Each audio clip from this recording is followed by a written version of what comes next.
welcome to the garden. This is one of my favorite little hedges. It grows really colorful leaves early in spring. Now it's kind of starting to green up a bit as we're getting into summer. But we're getting these beautiful red flower clusters. They're just about to flower and they have a beautiful color. This little decorative plant actually has some really wonderful color early in spring. It looks like it's in autumn because of the reds and the oranges. So this is a lovely little plant, and it produces tons of seeds in the summer. So we actually get little volunteers popping up, like this little guy. They're a gorgeous little, kind of a thin maple looking leaf, but they make great little borders or rows, and they have a wonderful coloration to them. They're just magnificent. Gosh, it looks like autumn, doesn't it?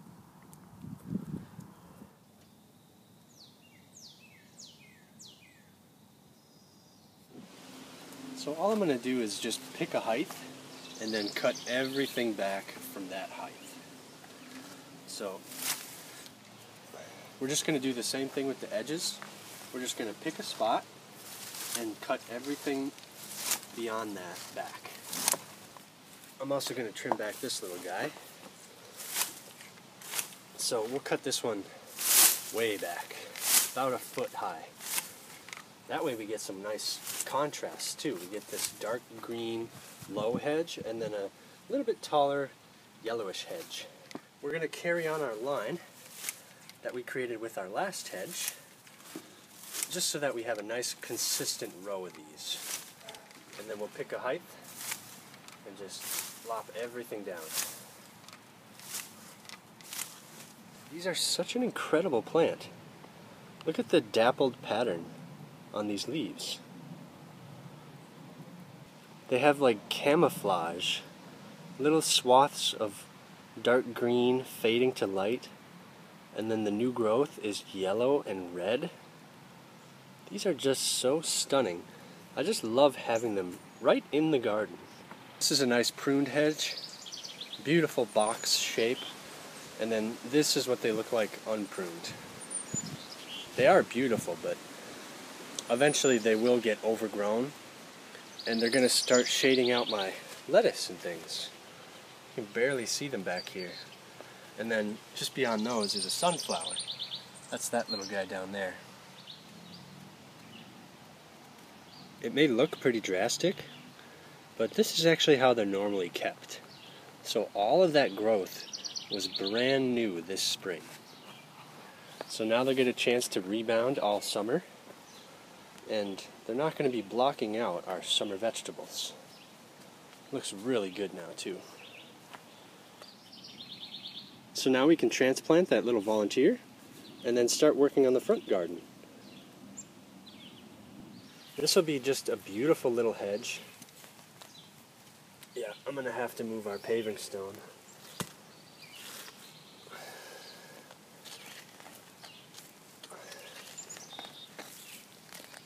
Okay, so it looks like we have quite a few here.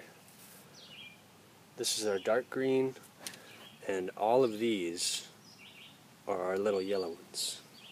That's a lot. There, that should be good. So let's take these out front, see if we can transplant them. We'll probably plant these out in 4 corners, just so that they can fill in even faster. Because as each plant grows, they'll start closing those gaps and hopefully kind of conjoin and form one big hedge. We're just going to bury those roots just like that. So these are going to need a little bit of care for the first week or so, and then they should be virtually maintenance free, besides that occasional pruning of the hedge. And we can mulch around them with our dried leaves. This will keep them nice and moist. As long as we don't bury those really young ones, we should be good. There we go. And now a really healthy drink just to settle everything in.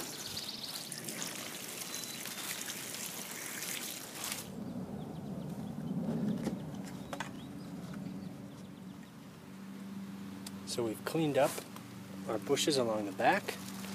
They have a nice hedge pattern now, kind of square and symmetrical, all about on the same plane. Kind of made a nice line here. So I really like the way that looks. It's a really nice backing for our wildflowers and our daylilies. Check this guy out. Looks like a little poison dart frog. That's cool. There he goes. These hedges look just beautiful when they're nice and pruned like this. They're all the same size and shape. And with our new addition, hopefully we'll just carry on this line. So this will grow all summer long. We probably won't need to prune this at all this summer. We'll probably shape it a little bit next year, and hopefully that'll kind of help it keep that little box hedge shape. These hedges are actually really short. They're not likely to harbor any nesting birds. But we have other hedges over here that are like 6, 7, up to even like 8 feet tall. And it's really important not to prune these until later in the summer. And I'll show you exactly why. In this hedge here, I've kind of let it go because there's a little surprise. Let me sneak you in for a close-up.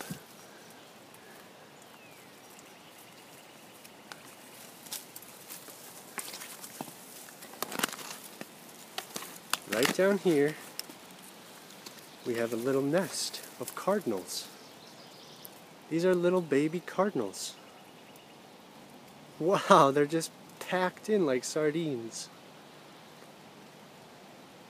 So it's really important not to disturb these. So we're not going to be trimming our large hedges, just the small ones. Aren't they beautiful, little fledglings? Looks like they can see now. Last time I checked, they were blind. So they were just calling out for any motion. But look at their little feathers forming. Oh, they're just beautiful. So definitely think about your nesting birds whenever you're trimming your hedges. I'm going to wait to trim these until much later in the summer. So they do look a little scraggly, but that's a price I'm definitely willing to pay so that these little tiny baby cardinals have a place to nest. So I hope you give this a grow in your garden. Thank you all so much for watching, and I hope to see you next time.